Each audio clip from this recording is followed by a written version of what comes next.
The door crumbled on impact. I didn't hear my own scream. I heard Ethan Carter yelling another woman's name, Riley. In the next second he kicked open the passenger side door and carried Riley Moore out of the car, her face covered in blood.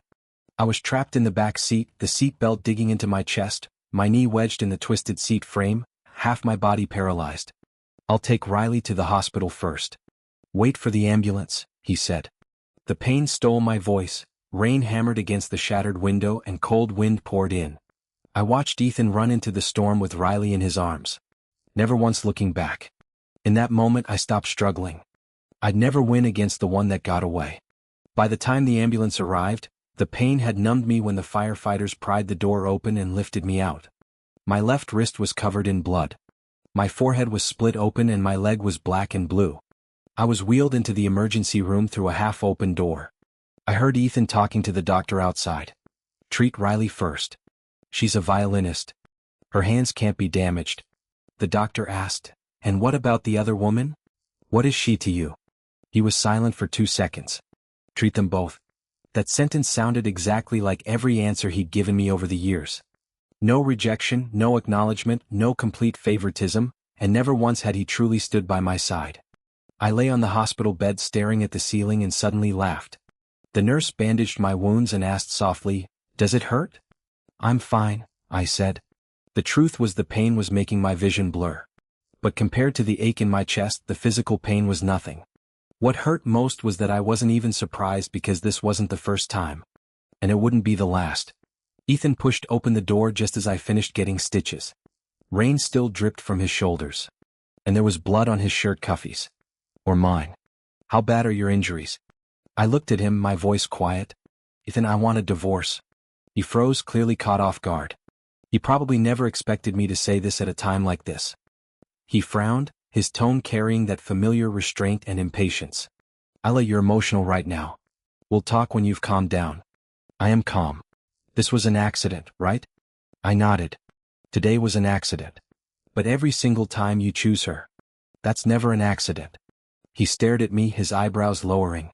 "Do you have to make a scene right now?" I almost laughed. A scene in his eyes. Even asking for a divorce was just me making a scene. We'd been married 3 years. In those 3 years, I'd stood by him through the worst days of his company. I'd helped him handle the board. Stepped in to take his drinks at business dinners, cleaned up his messes, and maintained the image of a perfect gracious Ms. Carter in front of everyone. Everyone said Ethan was cold. But he treated me well enough. He gave me credit cards, a house, a title, just not his favoritism. And every single one of his instinctive first reactions always belonged to someone else. Riley Moore, his first love. The girl he'd wanted but never gotten when they were young. I used to think that if I was sincere enough, I could eventually warm a cold heart. Later, I learned that it's not a heart you can't warm. It's a place that was never meant for you. That night, Ethan didn't argue with me anymore. He stood by the bed, silent for a long time before saying, "Grandma's birthday is next week. We'll talk after that." Always the same. Every time I wanted an answer, he gave me a later. I closed my eyes. Fine, he looked at me a little longer. Surprised by how easily I'd agreed, but by then, I didn't care to explain. I checked myself out of the hospital the next morning. Ethan had gone to see Riley. He sent me a text. "Cole will drive you home. Take your medicine on time." Like he was taking care of someone who needed to be wrapped up. Not a husband, not a lover.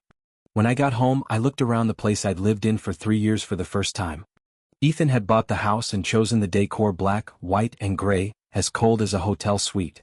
The flowers in the living room were white roses. Riley's favorite. The crystal glasses in the dining room were from a foreign brand, the same ones Riley had posted on her social media. The record player in the study was the brand she'd loved in college. Even the low-fat yogurt in the fridge was the kind she drank. And I was lactose intolerant. It gave me stomach aches. I'd seen all these little things over the years. I just pretended not to because I refused to admit that I was living in someone else's unfinished dream, an afterthought, even though I was his wife. As I packed, I found an old lighter in a drawer, silver casing with a tiny or engraved in the corner. It was a gift from Riley. I'd seen it once shortly after we got married. He'd come home drunk. I was helping him take off his coat when the lighter fell out of his pocket. I asked, "You still have this?" He'd only said 3 words, forgot to throw it away, and he'd kept it ever since. Some things you can't throw away aren't objects. I put the lighter back and closed the drawer. Then I started clearing out my clothes. Books, skincare products, documents, every trace of myself I'd left here over the years. When Cole came to help, he looked completely stunned. "Mrs. Carter, what are you moving out?" He opened his mouth to say something, then thought better of it. Everyone who worked for Ethan knew that I might seem soft, but once I made a decision, no one could change my mind. Cole was silent for a long time, then whispered, "Mr. Carter didn't mean it like that." "Like what?" "Yesterday? Miss Moore was hurt worse." I kept packing. "Cole, you've worked for him for years. Do you really think I'm only upset about yesterday?" He didn't say anything because he knew the truth. I wasn't not even close. The first time was 3 months after our wedding. It was my birthday. Ethan had promised to take me to dinner. I waited in the restaurant for 2 hours until the last customer left, and I was the only one sitting by the window. Finally he called. His voice was low. Riley had an emergency abroad. I had to handle it. I asked softly, "What about my birthday?" He was silent for 2 seconds. "I'll make it up to you tomorrow." The second time I had a fever of 103.1 F. He was out of town on business and I didn't want to bother him. So I went to the hospital alone to get in for in the middle of the night. I saw Riley's post. Her location was the same hotel as his. The photo only showed half a man's wrist, but I recognized the watch. I'd bought it for him. He came home the next day with medicine and gifts. His explanation perfect. I ran into her by chance. She was upset. So we talked for a bit. I didn't call him out because I was still lying to myself. Lying to myself that one day he'd realize who was really there for him. The third time was last year when Grandma was in the hospital. The doctor needed a family member to sign the consent forms. But Ethan's phone was off. I ran around the hospital alone until 2 o'clock in the morning. At 2 a.m. he finally came home. I thought he'd rushed back for Grandma, but the first thing he said when he walked into the room was, "Riley has a performance tomorrow. She was having a breakdown tonight." So I took her to a friend's place. My phone was on silent. Grandma looked at me then inside.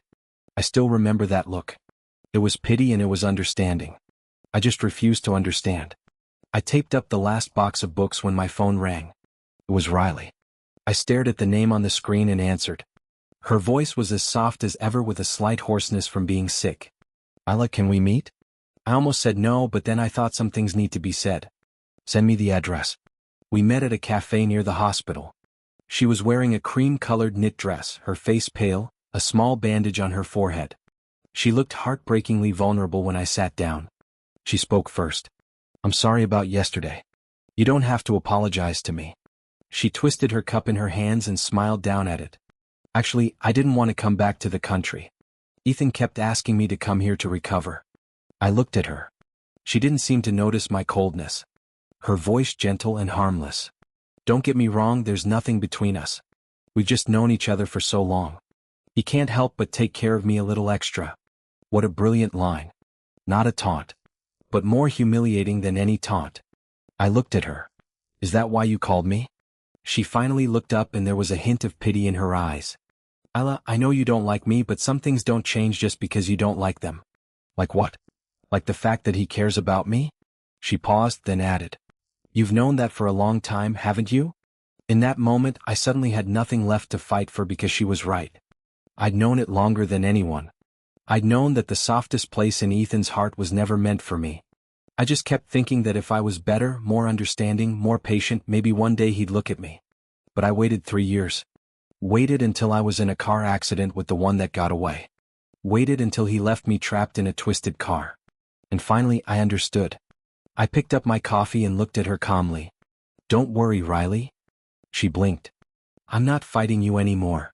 Her face froze for a split second. I smiled. "It's not because you won. It's because I don't want him anymore." I stood up and walked out. The wind hit the cut on my forehead as I left the cafe. Stinging a little, but I felt lighter than I had in years. Giving up isn't losing. It's refusing to waste away in a place where you'll never be first. That night I moved into a hotel. When Ethan got home, the house was half empty. He called me. I answered, "Where are you?" "I moved out, Lila." His voice was deeper than usual. I said we'd talk after Grandma's birthday. And I said, "Fine, then what is this?" "It means we live separately until then. It'll be easier for both of us." There was silence on the other end for a few seconds. You have to do this. I stood at the hotel window looking down at the traffic below. Ethan, do you still think I'm just angry? He didn't say anything. I laughed softly. Of course you do. You're used to it. Used to me making a scene then cleaning up your mess anyway. That's not how I see it, but it's what you always do. I didn't want to hear his excuses. I hung up. The next day I went to the office. I was the director of brand PR at Carter Tech. And I'd been with Ethan since the company was founded. When I handed in my resignation letter, the HR director almost fell out of her chair. Ella, are you sure you want to do this? Think about it again. I've thought about it. Does Mr. Carter? No, he will soon. I walked out of her office and ran straight into Cole. He looked conflicted. Mrs. Carter. Mr. Carter is in a meeting. Good. He can read the email when he's done. I went back to my office to pack.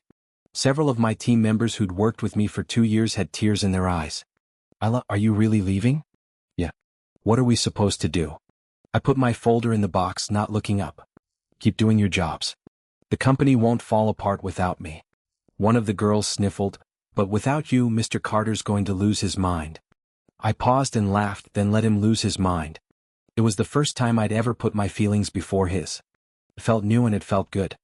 Less than 10 minutes after I sent the resignation email, Ethan called. You're at the office? Yeah. Come to my office. If you have something to say it on the phone. Isla, his voice was low, already on the edge of anger. Don't make me say it twice.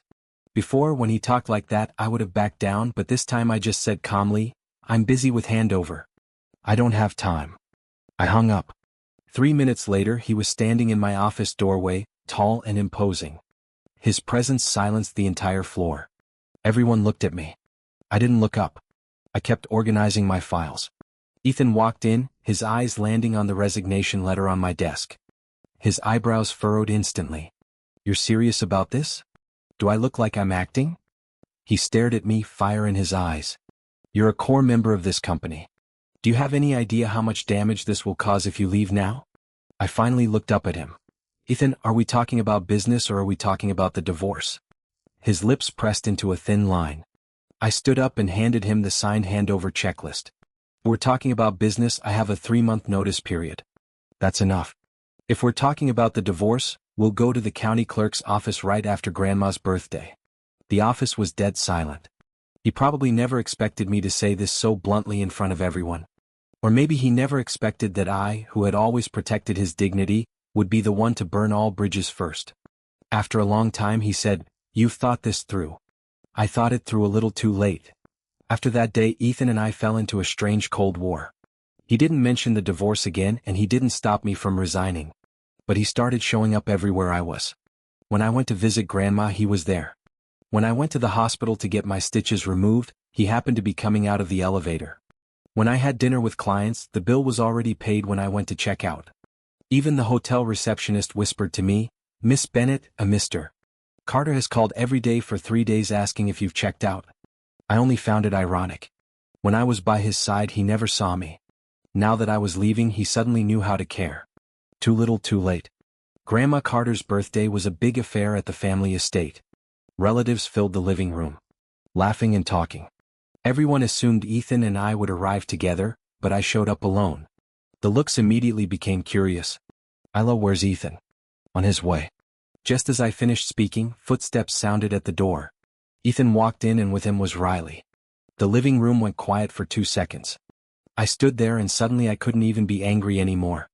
There he was, always able to stab you in the heart exactly when you were about to give him another chance. Riley was wearing a light-colored dress. Her hair pulled back. She looked gentle and pure, like someone from another time. She was holding a gift for Grandma. Standing beside Ethan like someone who shouldn't have been there, but who belonged there anyway. Ethan saw me and paused. He probably realized how bad this looked, but the older relatives were already staring at Riley. Someone asked, Ethan, who is this? Before Riley could speak. I smiled. Friend, I assume. A friend. One who accompanies him to family dinners. One who he leaves his wife for in a car accident. What a polite word. Ethan's face darkened. Layla, did I say something wrong? I looked at him, my smile not reaching my eyes. She's not family. Is she? The words were sharp and no one dared to speak. Finally, Grandma walked out with her cane, breaking the silence. Ella, come here. I walked over and helped her. She took my hand, looked at the scar still fading on my forehead, then looked at Ethan, her eyes cold. You come to the study with me. As the study door closed, I saw Riley standing alone in the middle of the living room, her face slightly pale. I suddenly felt completely bored. 30 minutes later, Ethan came out of the study, his face grim. Grandma sent for me. The old woman sat on the sofa and patted the spot next to her. Sit, Isla. I sat down and she put an old pearl bracelet in my hand. It was the Carter family heirloom. I froze. Grandma, I can't take this. Why not? She looked at me. Her voice soft but firm. You've been married to that boy for 3 years, and you've suffered more than you've enjoyed. Who else should this go to? My throat tightened. Grandma continued. I already yelled at him. Layla, I'm not going to make excuses for him. If you're too hurt to stay, I won't stop you. Tears burned my eyes. In 3 years, the only person who had truly cared about me was his grandmother. She squeezed my hand and sighed softly. But remember one thing. It's not that you weren't good enough. He just didn't deserve you. I looked down and couldn't speak for a long time. The birthday dinner was tasteless. Wait through. Riley excused herself to go to the bathroom. Ethan followed. If this had been before, I would have been restless, wondering what they were talking about. If he was comforting her, but that day I just kept serving Grandma food. Grandma looked at me and suddenly said, You're finally done with him. I blinked and smiled a little. Pretty much. She snorted. About time. I almost laughed. When we left, it was raining lightly. I had just reached the door when Ethan stopped me. I'll drive you home. No, thank you, Layla. We need to talk. I looked at him. Shouldn't you be driving Riley home? He frowned. She already left. I tried to walk past him, but he grabbed my wrist right on the spot where I'd been injured. I gasped in pain. He froze immediately and let go. Regret flashing in his eyes. I'm sorry. How strange. He was actually saying sorry to me. Too bad I didn't want it anymore. Ethan, don't do this. I stepped back, my voice calm. What do you want to talk about? How you brought her to Grandma's birthday to take care of a friend? Or how you saved her first in the accident because it was an emergency? Do you have to be so cruel? Cruel? I smiled. But it's the truth. He looked at me, his Adam's apple bobbing like he was holding something back. After a long time he said quietly. She came because Grandma used to like her and wanted to see her. I nodded. And I didn't mean to embarrass you, but you did embarrass me. When the words left my mouth, he went completely still. I looked at him, suddenly tired. Stop explaining. Ethan, you always say you didn't mean it. But the hurt is always the same. I used to think you just didn't know how to love someone. Then I realized you do. You just don't know how to put me first, so it's over. I got in the car and closed the door. In the rear-view mirror, Ethan stood in the rain. He didn't follow. After that day, I officially left Carter Tech. The company threw me a small going-away party. Only a few people came, mostly the old colleagues who'd been with me through the hard times. One of them got drunk and said with red eyes, Lila, without you, Ethan's going to be half dead. I clinked my glass against his. That's his problem. When I left, I ran into Gavin Raid downstairs. He was a partner at Horizon PR and he tried to poach me several times. Finally decided to leave. He twirled his car keys around his finger. I thought you'd stay at Carter Tech until you retired. Almost did. So what now? Now I'm going to live for myself. Gavin looked at me for 2 seconds and smiled. Welcome aboard. A week later. I started at Horizon PR as associate director. When the news got out, the whole industry was talking. Some said I'd had a falling out with Ethan. Some said I should have left years ago. And some said that losing me was the worst business decision Ethan Carter had ever made. When I read that last one, I had to agree. 2 weeks after I moved out of the Carter house, Ethan came to the hotel to see me for the first time. I'd worked until 9 that night. When I got off the elevator, he was standing outside my door. He was in a perfect suit, but he looked exhausted, like he hadn't slept in days. I walked over and opened the door, not inviting him in. What do you want? He looked at me. You've lost weight. Coming from him. It was so absurd I almost laughed. So, Layla, stop this. Come home. My hand tightened on the doorknob. Which home? Our home. That's not my home. I looked at him. That's the place where you live with your memories. His frown deepened. I admit I've neglected you, but divorce isn't something to rush into. You're just being impulsive, Ethan. I cut him off. Do you still think I'm being impulsive? He didn't say anything. I stared at him, my voice soft but every word hitting hard. The day of the accident, when I was sitting in the back seat watching you run away with her, I realized something. I was married to you for 3 years. I stood by you through the worst times. Stayed up all night writing proposals. Stepped in to take his drinks at business dinners, handled your family. But when it came down to life or death, your first thought was still her. In that moment, I wasn't angry. I was awake. I finally understood that no matter how much I did, no matter how good I was, no matter how understanding I was, I would never win against her. So, I'm not competing anymore.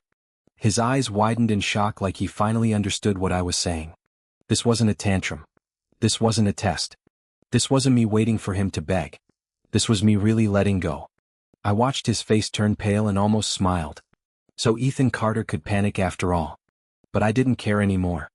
Please leave, I said. And don't come here unless it's important. I was about to close the door when he suddenly put his hand against it. Lila, what do you want me to do? I looked at him for the first time. He was asking me what to do. Before, I'd always been the one to be understanding, to step back, to swallow my feelings. Now he was asking. Too bad I didn't want to teach him anymore. Simple, I said. Sign the divorce papers. His hand tightened on the door. After a long time he said quietly. Anything but that. My chest twinged. Not from softness, from irony. Anything but that. You've always been good at that, haven't? I smiled. Good at making me suffer. I slammed the door shut. It was quiet outside for a long time. Long enough that I thought he'd left. But when I looked through the peephole, he was still standing there, straight, unmoving, like a fool who'd finally realized the person inside would never open the door again. I didn't look again for a long time after that. I didn't ask about Ethan until a month later, when Carter Tech exploded into crisis. Right before their new product launch, a leaked video appeared online showing what looked like stolen product data. The internet blew up and all their partners threatened to pull out. It was a cutthroat PR battle, and I was the one who always fought these battles for him. At the meeting at Horizon, my boss looked at me and tapped the table. Carter Tech specifically asked for you. The conference room went silent. Everyone knew my history with Ethan, and they knew I hadn't left Carter Tech on good terms. Gavin leaned back in his chair and looked at me. It's your call. I flipped through the documents and suddenly smiled. I'll take it. Gavin raised an eyebrow. Aren't you worried you'll soften? Why would I? It's money. I looked up. My face calm. And I want to see how badly they've messed things up without me. Gavin laughed. All right. You lead this account. I walked back into Carter Tech for the first time as a consultant. The receptionist almost called me Mrs. Carter before catching herself and saying Miss Bennett. I like that. It made me sound like a person, not someone's property. The conference room was packed. Directors, lawyers, engineers, everyone looked stressed. Ethan was sitting at the head of the table in a dark shirt, dark circles under his eyes. When he saw me walk in, his eyes locked on mine for a second. I ignored him, pulled out a chair, and opened my laptop. Let's start with your requirements. Business was business. I spoke clearly and concisely, asking the key questions and laying out the media strategy, timeline, and crisis response plan. The room got quieter and quieter as I spoke. 30 minutes later, even the most difficult board member had nothing to say. When I finished, I closed my laptop. I'll send the full proposal tonight. My rate is hourly. Payment up front. Everyone froze. Before, I'd worked for Carter Tech like it was my life. Now I was charging them by the hour. Ethan looked at me. His Adam's apple bobbing slightly. Finance will process it immediately. I nodded. Good. The crisis lasted 4 days. For 4 days, I practically lived in the conference room. Ethan did too. We saw each other every day, but we never said anything that wasn't work-related. At 3 o'clock in the morning, when everyone else was passed out, I was still editing the press release. Ethan put a cup of hot coffee next to me. Don't drink it cold. I didn't look up. Thanks. He didn't leave. I stopped typing and looked at him. Is there something else? You have a weak stomach. Drinking coffee on an empty stomach will make you sick. My fingers paused on the keyboard because he'd never remembered that before. Or rather, he'd never remembered things about me. I said flatly. So you noticed? He looked at me. Something heavy in his eyes. After a long time, he said quietly. I didn't notice before. Well, you notice now. I smiled. Too bad it doesn't matter anymore. His face palled and he stood there silently. A minute later, his phone rang. I glanced at the screen. Riley. He looked at the phone and didn't answer. It stopped ringing, then started again. I said calmly, "You can take it. It won't affect work." He pressed the reject button. "Work first." I looked back at my screen and almost laughed. Before he would have dropped everything the second Riley called. Now he was ignoring her, but I didn't feel happy at all because late choices are worthless. At 5 in the morning, the first version of the plan was sent out. I went to the break room to get water. As I pushed open the door, I heard voices inside. 2 of the old employees were talking. "Mr. Carter's really panicking now that Hila's leaving. He only regrets it when it's too late." "Tell me about it." "Remember when Leah stayed up so late working on a proposal, she had stomach bleeding? He still went to that art show with Riley. I heard from finance that when the company was about to go under, Leah sold her mom's old townhouse and put the money into the company. She didn't tell anyone." My footsteps froze. The voices continued. "Really?" "Yeah. Tom told me Ethan was out of town chasing a deal. He had no idea. Leah made everyone promise not to tell him. Said they were married. It was what you do for family. Does Ethan know now?" "He found out a couple days ago. He blew up at finance." I stood outside the door, my hand tightening into a fist. For a second I felt dizzy. I hadn't forgotten. I just lied to myself about it. That townhouse was the only thing my mom had left me. When Carter Tech was on the brink of collapse. When the banks were calling and the employees weren't getting paid and the board was breathing down his neck, Ethan hadn't slept in a week. He was flying everywhere, wasting away. I'd looked at him and my heart had broken. So, I'd sold the house without telling anyone. Deposited the money into the company account and made finance swear not to say a word. I hadn't done it to make him grateful. Back then I'd really thought we'd be together forever. I thought that's what marriage was, standing by each other through the hard times. But later I learned that you can stand by someone through the hard times. But you can't make them love you back.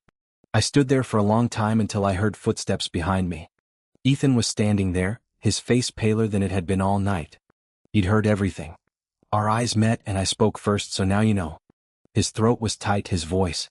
"Why didn't you tell me? What would it have changed?" I gave a bitter laugh. "Would you have been grateful? Then gone back to choosing Riley anyway?" His pupils contracted sharply. I looked at him and suddenly I realized how cruel that sentence was. But it wasn't me being cruel. It was the truth, Ethan. He took a step forward like he wanted to touch me. I stepped back. "Don't," I said softly. "I didn't do it to make you feel guilty. I didn't do it to throw it in your face now. I just want you to stop asking why I want a divorce. Because I gave you everything I had. I gave so much that I almost lost myself." I turned and walked away. Ethan didn't follow. The crisis passed. The public opinion started to turn. Gavin came to pick me up at almost 11 o'clock. He leaned against his car and waved at me from across the parking lot. "Good work, Isla." I was just about to get in the car when I heard someone call my name. "Isla."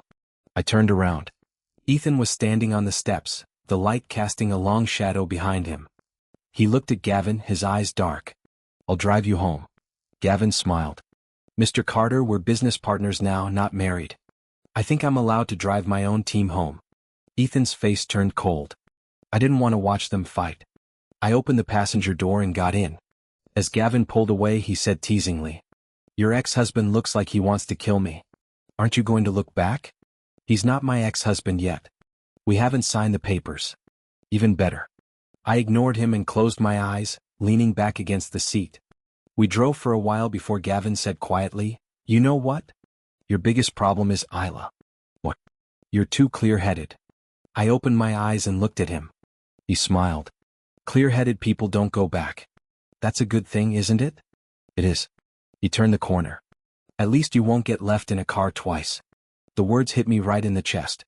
I turned to look out the window and didn't say anything. Some hurts, even when you've decided to let go, still come back to stab you. But that doesn't mean you go back. It just means you were really hurt once. After the crisis was over, Carter Tech sent Horizon a thank you note. My phone finally quieted down for a few days until Saturday afternoon when I was having tea with Grandma. Riley showed up. She was wearing a light gray trench coat. Still beautiful and poised. Grandma's face darkened the second she saw her. "What are you doing here?" Riley looked awkward. "Grandma, I just wanted to see how you were doing. I don't need you to check on me." The atmosphere turned icy. I stood up to leave, but Riley called my name. "Isla, I need to talk to you." Grandma was about to say something, but I squeezed her hand. It's fine. We went out to the backyard. The wind was soft and the gardenias were blooming, their scent sweet and clawing. Riley stood under the tree, silent for a long time before asking, "Do you hate me?" I thought about it and shook my head. I used to. Not anymore. Her eyes filled with tears like my words had hurt her. I never meant to break up your marriage, but you never kept your distance either. Her face turned white. I looked at her and for the first time I said exactly what I thought. Riley, you might not have meant to steal him, but you loved that he always chose you. Her lips trembled. I continued. You called him when you were upset. When you messed up a performance when you came back to the country, you even made him bring you to Grandma's birthday. You say there's nothing between you. But you know better than anyone that he can't say no to you. And you love that. Tears finally fell down her face. But I didn't mean to. I just got used to it. I suddenly laughed. That was it. She wasn't evil.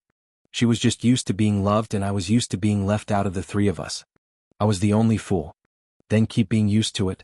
I said, I'm out of the picture now. You can have whatever you want. He can give you whatever he wants. It's none of my business. She stared at me. You really don't care anymore. I looked up at the sky and breathed out slowly. I used to care, but you can't love someone so much that you lose all your dignity.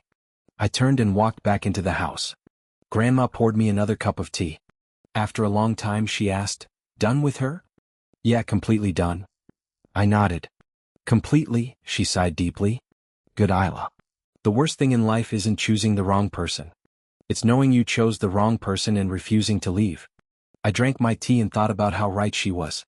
Sometimes cutting your losses is more dignified than begging for an answer. I thought Ethan and I would just wait out the divorce waiting period. But before that happened, Riley had her own crisis. Her new solo tour was hit with plagiarism accusations.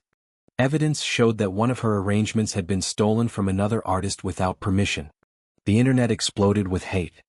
And to make things worse, Carter Tech was the main sponsor of her tour, which meant if Ethan protected her, the company would go down with her. If he didn't, her career was over. It was like fate had set up the perfect test. Choose. That night, Gavin threw his phone on the table. Laughing, "Who do you think your ex is going to choose this time?" I glanced at the headlines and said flatly, "I don't know. Don't you want to find out?" "No." Gavin raised an eyebrow. "Really?"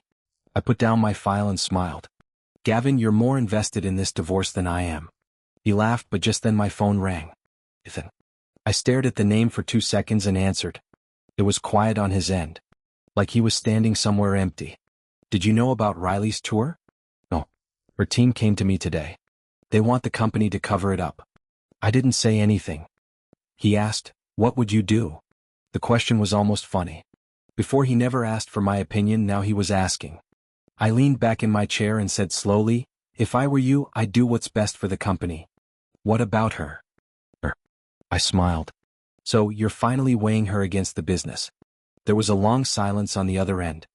Long enough that I thought he'd hung up. Finally, he said quietly, "Lila, was I really that terrible?" I was caught off guard because I'd never heard him say anything like that before. I was silent for 2 seconds, then answered calmly, "It's a little late to realize that." Before I hung up, he said, "I'm buying back your mom's townhouse." I froze. "You don't have to." "I do." His voice was heavy. "It was always yours."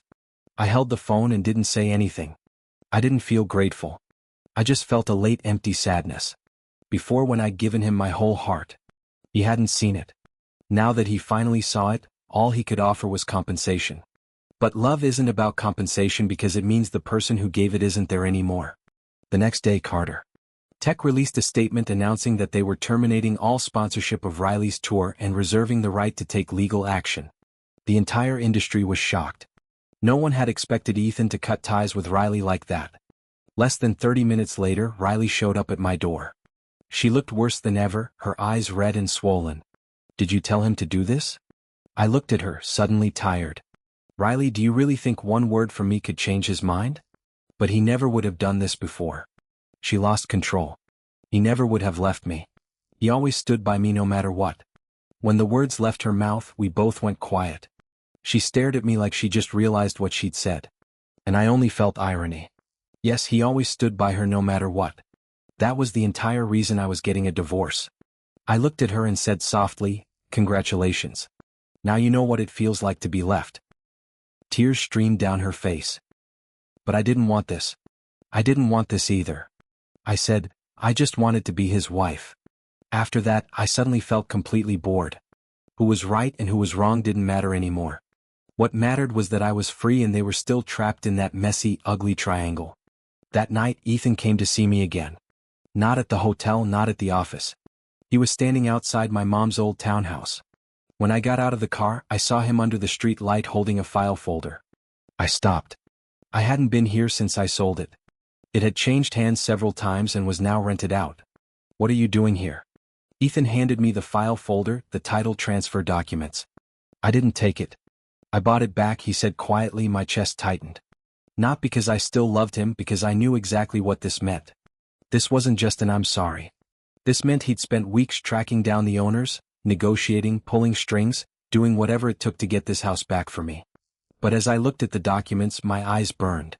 Because if he'd put this much effort into our marriage 3 years ago, even 1 year ago, even 1 month ago, I wouldn't be here. I didn't reach for the folder. "Ethan, what do you want in exchange for this?" He looked at me, his Adam's apple bobbing. "I want you to give me another chance." The wind stopped. The whole street was quiet except for the distant sound of cars. I stood there, feeling absurd and sad. He finally knew how to beg. He finally knew how to keep someone. But by the time he learned, I didn't want it anymore. "There are no more chances." I said, "Why not?" He took a step forward, his voice breaking. "Lila, I know I was terrible. I know I hurt you, but you gave me so many chances before. Why can't you give me one more?" I looked at him and suddenly laughed. "Because those chances weren't earned. They were given to you by me. Because I loved you. Because I kept making excuses for you. Because I lied to myself that one day you'd choose me. But I have nothing left to give." His face turned pale. I looked at him. My voice soft. "Ethan, do you know what the worst part of being left is? It's not the one time you get left. It's getting left over and over again. Until you stop expecting anything at all.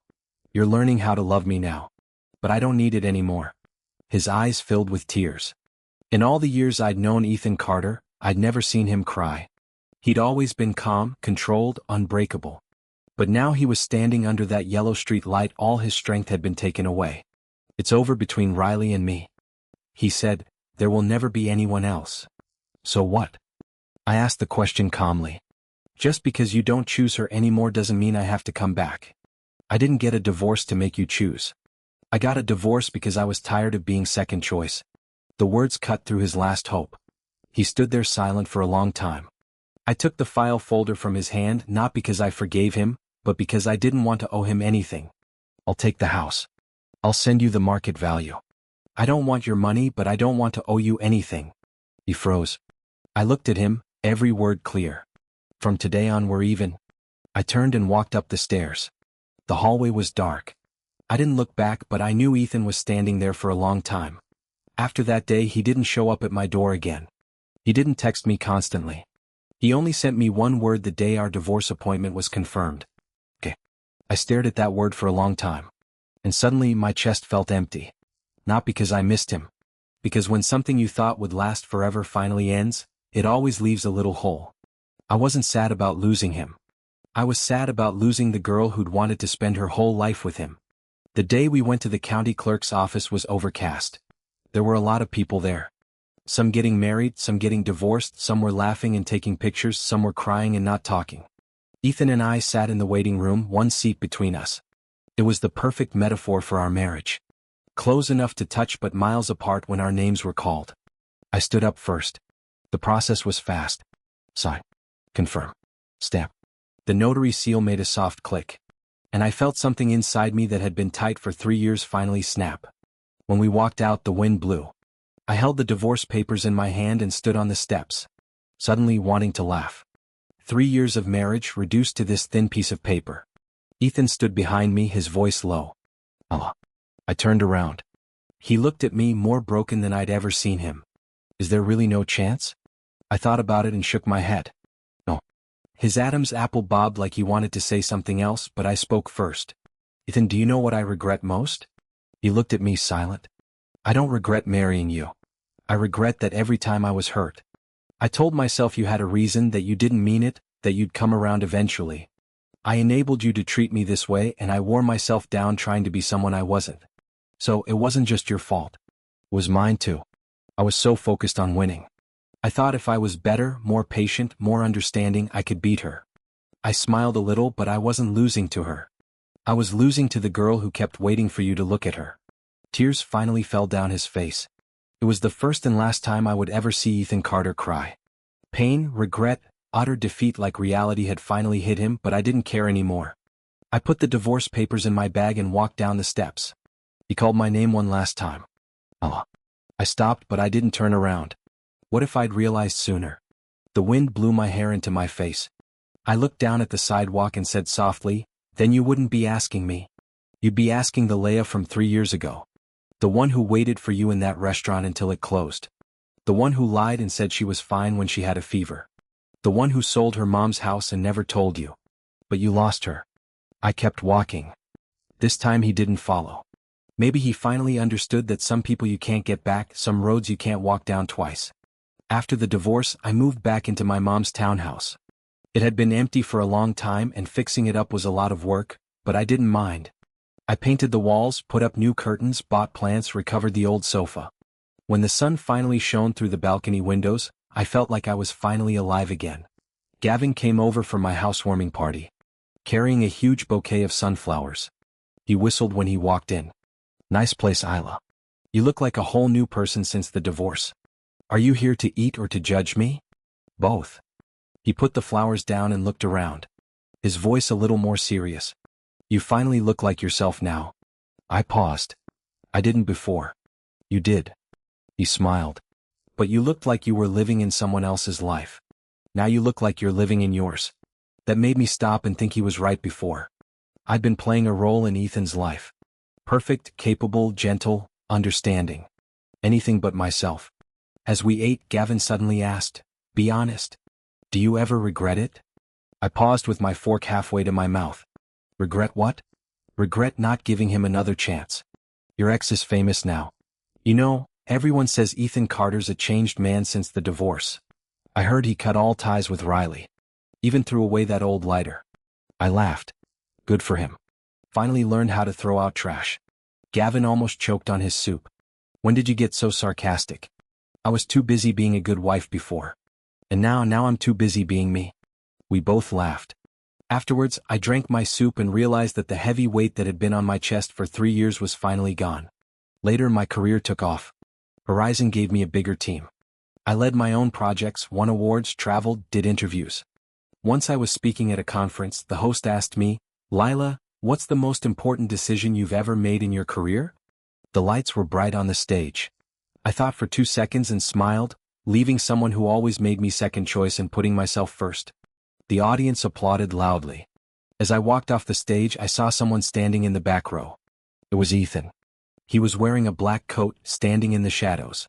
His eyes fixed on me. Our eyes met. And for a second, I remembered everything. I remembered staying up all night crying because he'd left me again. I remembered falling asleep on the sofa waiting for him to come home. I remembered swallowing my hurt over and over again, afraid that if I said something I'd seem ungrateful, but looking at him now, I felt nothing. Because letting go isn't about not feeling the pain anymore. It's about accepting that you loved someone and then moving on. He was waiting for me backstage. "Can we talk for a minute?" I checked my watch. 5 minutes. He nodded like even 5 minutes was a gift. The hallway was quiet. He looked at me, his eyes softer and sadder than I'd ever seen them. "I heard what you said up there." "Which part about putting yourself first?"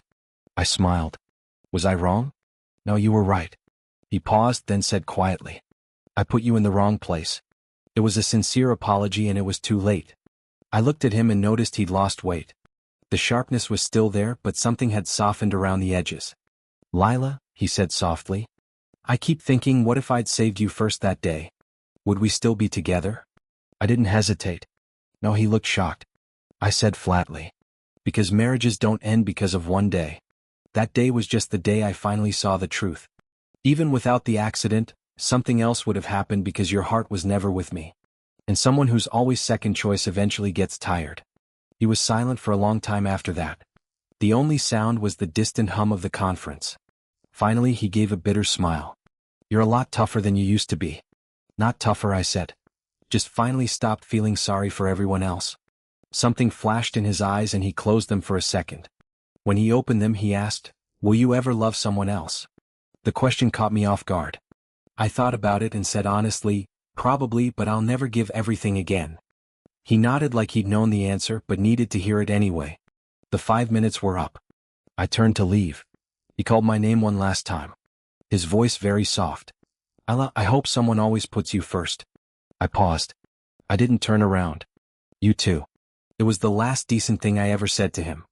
Not forgiveness, not reconciliation, just the dignity two adults owe each other when they part ways. When I got home that night, I stood on the balcony watering my plants. The sun was setting, painting the whole city gold. My phone buzzed. It was a text from an unknown number. Only one sentence. I didn't love Riley. I just took you for granted. I'm sorry. I stared at it for a long time. Then turned off the screen. I didn't reply. Some apologies just need to be heard. They don't need to be forgiven. They don't need to start something new because I'd already gotten through the worst part alone. Later, Grandma came to visit. She sat on the sofa with her tea and asked slowly, is he still hung up on you? I smiled. Probably in you. I thought about it and shook my head. Grandma, the only person I'm hung up on now is myself. She stared at me for a second, then burst out laughing. Good. That's my girl. She took my hand and patted it gently. Ella, remember this. The worst thing in life isn't not being chosen. It's knowing you weren't chosen and lying to yourself that one day they'll see you. Lucky for you, you woke up. I nodded. Yeah, lucky for me. As I walked Grandma downstairs, the wind was perfect and the sun was shining. I suddenly thought about that night in the car accident, trapped in the twisted metal, watching Ethan run away with Riley, feeling my heart turn to ice. Back then, I thought I'd never win against the one that got away. Later, I learned that I didn't need to win because love isn't something you fight for. It's not something you earn by being good or patient or understanding. Someone who truly loves you will never make you guess. They will never make you step back. They will never leave you when you need them most. And a place that you have to beg for. A place that you're always second and was never worth fighting for in the first place. That night, I poured myself a glass of wine, not to celebrate the divorce, to celebrate that I'd finally saved myself. Outside, the city lights twinkled and the wind blew the curtains gently. I sat at the table and drank my wine slowly. And suddenly I smiled. Because when you walk away from a toxic relationship, you don't just leave someone behind, you get yourself back.